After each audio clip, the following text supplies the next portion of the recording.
ay ang pang-apat sa sa warp. Yun, pang-apat to.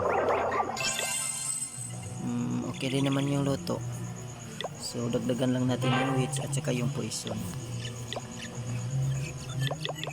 Kasi medyo malakas-lakas ang kalaban natin. Tapos boost natin pati hero kasi yung 1 and 2 ang atakin natin.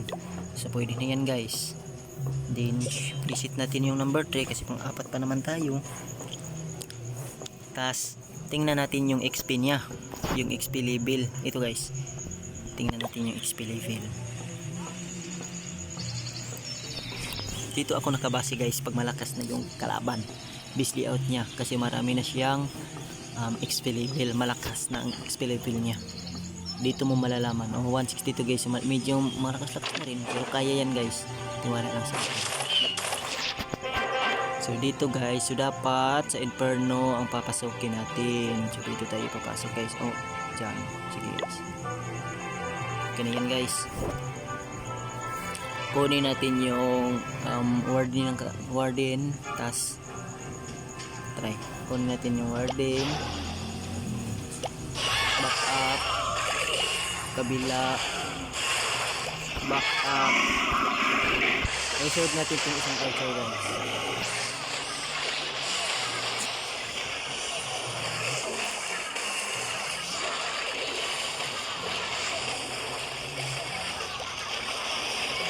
Tapos dito guys, dapat dyan siya sa kanto dadaan.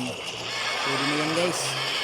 Kasi ang importante lang naman is yung makapasok. Diba guys?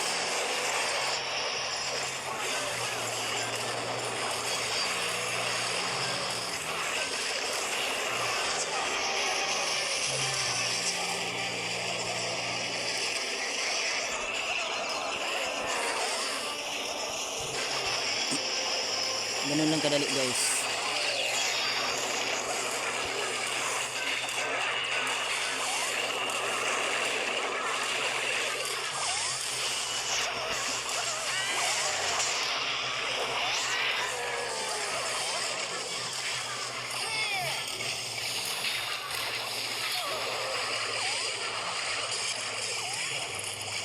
Mali guys.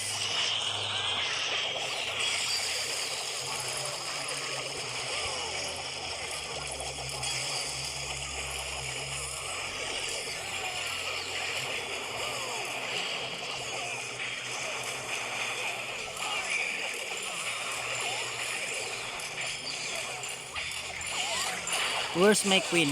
Ayun lang yung queen natin guys.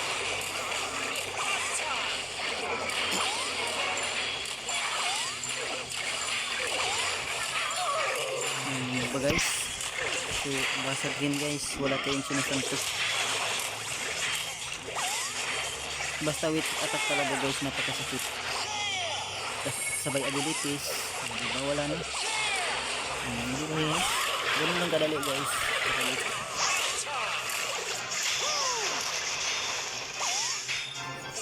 Asus gani hara.